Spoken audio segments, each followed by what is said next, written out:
जय मसीह की। प्रभु यीशु मसीह में मैं आप सबों का फिर से एक बार स्वागत करता हूं। कल हमने सीखा था कि कलीसिया क्या है। कलीसिया के बारे में हमने कल सीखा था और कलीसिया की सेवकाई के बारे में, कलीसिया के स्वभाव के बारे में और एक कलीसिया की आत्मिक संदेश के बारे में मैंने आप लोगों को बताया था। आज हम सीखने जा रहे हैं कलीसिया।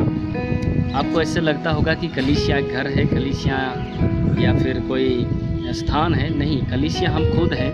और आपके पास कलीसिया है नहीं तो ऐसा ना सोचे कि आपके पास कलीसिया नहीं है। आप खुद कलीसिया हैं। अपने घर में बैठ कर के प्रभु की स्तुति और प्रशंसा भी कर सकते हैं। और मैं कहना चाहूँगा आज वही कलीसिया एक शिष्यता के रूप में बदल जाती है। और आज का जो मेरा विषय है वो आप लोगों के बीच में शिष्यता का विषय, एक चेले का विकास के बारे में, शिष्यता का विकास। आज की सेवकाई के बारे में हम जब देख रहे हैं तो उसमें मेरा जो विषय है वो शिष्यता का विकास। उसमें पॉइंट है, पहला है सेवकाई के लिए तैयारी, परिपक्व लोगों को बनाना और सिद्धांतों को सिखाना और लोगों को अभ्यास में प्रशिक्षण देना और पांचवा वचन की शिक्षा देना। मैं फिर से एक बार दोहराता हूँ। सेवकाई के लिए तैयारी इफिसियों की पत्री 4:16 में हम देख सकते हैं। और दूसरा परिपक्व लोगों को बनाना, कुलुसियों की पत्री 1:28-29 तक हम उसको देख सकते हैं। और तीसरा सिद्धांतों को सिखाना, 2 तीमुथियुस 2:1 से हम देख सकते हैं। चौथा लोगों को अभ्यास में प्रशिक्षण देना, फिलिपियों 4:9 में हम देख सकते हैं। और पांचवा वचन की शिक्षा देना। तो आइए हम शुरू करते हैं आज का इस शिक्षा को, इस वचनों को हम देखते हैं कि क्या कहता है। तो सबसे पहली बात, एक प्रभु यीशु मसीह को जानने वाला व्यक्ति, उसका विकास होना बहुत ज़रूरी है और उसको आगे बढ़ना है और प्रभु के कार्य को पूरा करने के लिए उसके अपने जीवन में परमेश्वर की ओर उन्नति लेकर के आना है। पहला है जो सेवकाई के लिए तैयारी।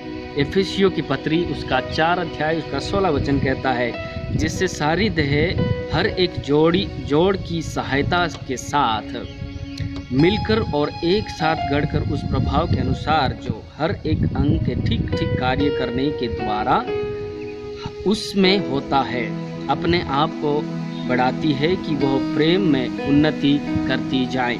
परमेश्वर की महिमा हो। सेवकाई की तैयारी के लिए देह के बारे में बताया गया है। सेवकाई की तैयारी के लिए देह के बारे में यहाँ पर बताया गया है। जिस प्रकार हमारा शरीर, जो आप देखते हैं हमारा शरीर, हर प्रकार जो हमारे शरीर के जो अंदर अंग है वो अलग अलग हैं, पर भी वो छोटे से कैसे धीरे धीरे करके हर प्रकार के अंग हमारे जो ये बढ़ते जाते हैं, उसी प्रकार से एक शिष्य, एक चेला को भी प्रभु यीशु मसीह में बढ़ोतरी करते जाना है, बढ़ते जाना है।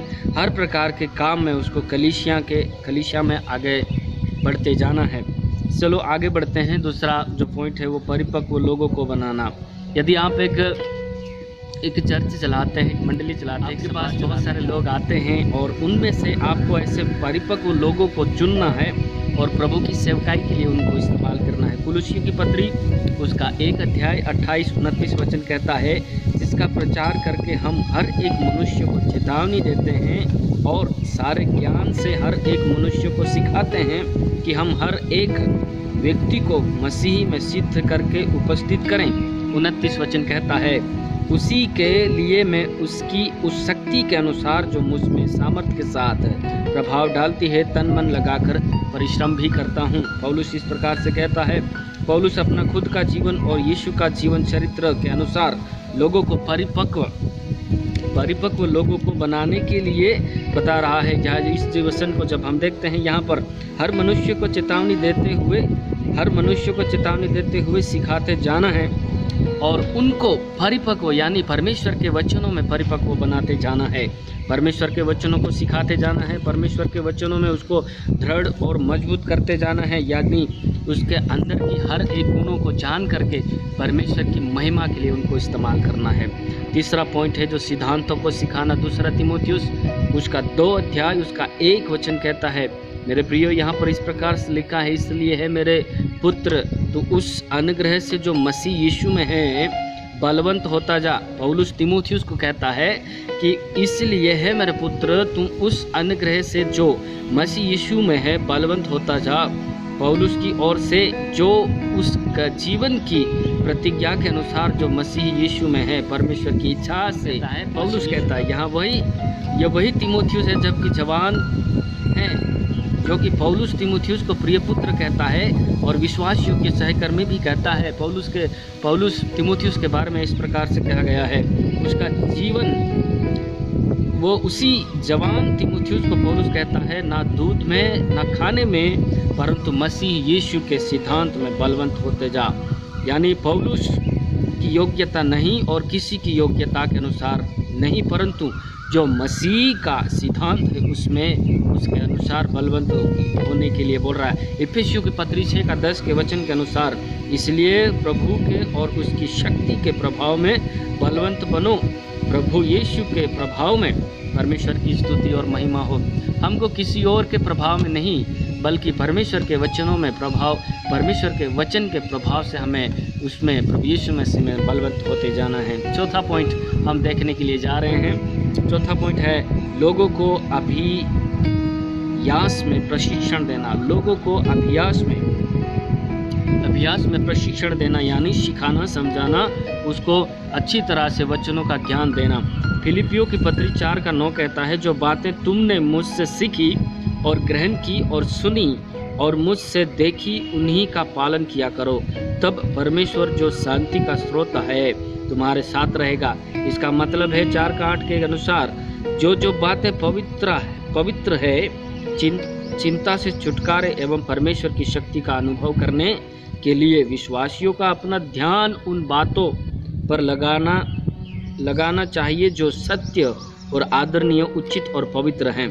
पौलुस कहता है कि अगर हम उसका पालन करेंगे तब परमेश्वर जो शांति का स्रोत है तुम्हारे साथ रहेगा। संसार के अपवित्र बातों पर मन लगाने का मतलब है कि हमारा हृदय सुरक्षित नहीं रहेगा और परमेश्वर का आनंद, निष्कट एवं शांति को हम अनुभव नहीं कर सकेंगे। इसीलिए हमें परमेश्वर के वचनों पर आधारित रहना है, जो सत्य वचन है उसको ध्यान में रखना है। आखिरी पॉइंट, 5वां पॉइंट है वचन की शिक्षा को देना।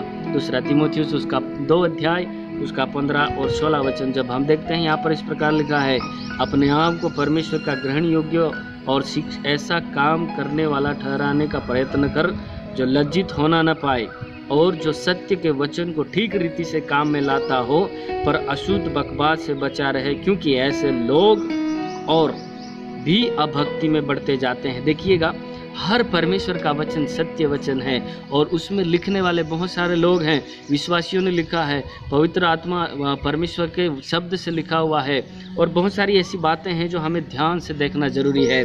और जब हम परमेश्वर के वचन को पढ़ते हैं, उस सत्य बातों को पढ़ते हैं, तो उसी प्रकार से हमको परमेश्वर के वचन को बताना है। यदि हम सोचेंगे कि नहीं इस प्रकार से करूँगा तो अच्छा रहेगा, उस प्रकार से बोलूँगा तो अच्छा रहेगा, अपनी युक्ति नहीं बल्कि परमेश्वर की सहायता के जरिए से, परमेश्वर की अगुवाई के जरिए से हमें परमेश्वर के वचनों को बोना है। और हर प्रकार दिन प्रतिदिन हमें परमेश्वर के वचनों में उन्नति करते जाना है। एक सेवकाई के लिए अपने आप को तैयारी करना है, परिपक्व शिष्य बनाने के लिए हमको अपने आप को तैयार करना है, सिद्धांतों को लोगों को सिखाते जाना है और लोगों का अभ्यास में प्रशिक्षण यानी उनको हर प्रकार से बातों से, परमेश्वर के वचनों से उसको सिखाते जाना है।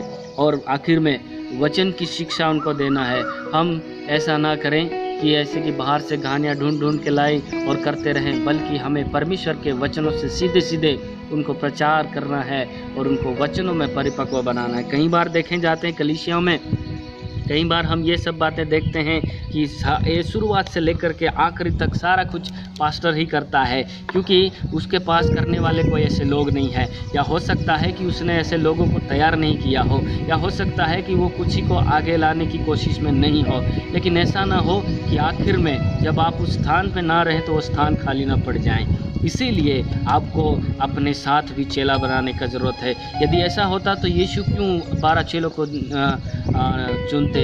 यदि ऐसा होता कि प्रभु यीशु मसीह सारा कुछ कर देते और उनको आगे की कोई ज़रूरत ही नहीं, किसी को कोई ज़रूरत ही नहीं, तो यीशु मसीह अपने चेलों को नहीं बनाता, वो खुद अपनी सेवकाई को पूरा करके जाता। लेकिन ऐसा है कि प्रभु यीशु मसीह ने अपने पीछे 12 लोगों को खड़ा कर दिया, उसके साथ बहुत सारे लोगों को खड़ा कर दिया। उसके ज़रिए से आज प्रभु का वचन तरह तरह जगह जगह पर फैल रहा है। तो हमें भी यही करना है। कब तक आप अपनी सेवकाई को निभाते रहेंगे? नहीं, आपको ऐसे परिपक्व लोगों को ढूंढना है जो प्रभु के कार्य में आगे आना चाहते हैं। आपको ऐसे व्यक्तियों को ढूंढना है जो परमेश्वर के सुसमाचार को लेकर के आगे बढ़े। उद्देश्य एक ही है कि प्रभु का सुसमाचार हमें फैलाना है, विश्वासी नहीं चेले बनाना है। मैं आपसे यही कहना चाहता हूँ, जितना भी आपको समय मिलता है उसमें आप परमेश्वर के वचनों में बढ़ते जाएं, प्रभु के कार्य में बढ़ते जाएं और सुसमाचार रुकना नहीं, सुसमाचार फैलाते जाना है। सबको जय मसीह की। प्रभु यीशु मसीह के नाम में मैं आप सबों का धन्यवाद करता हूँ।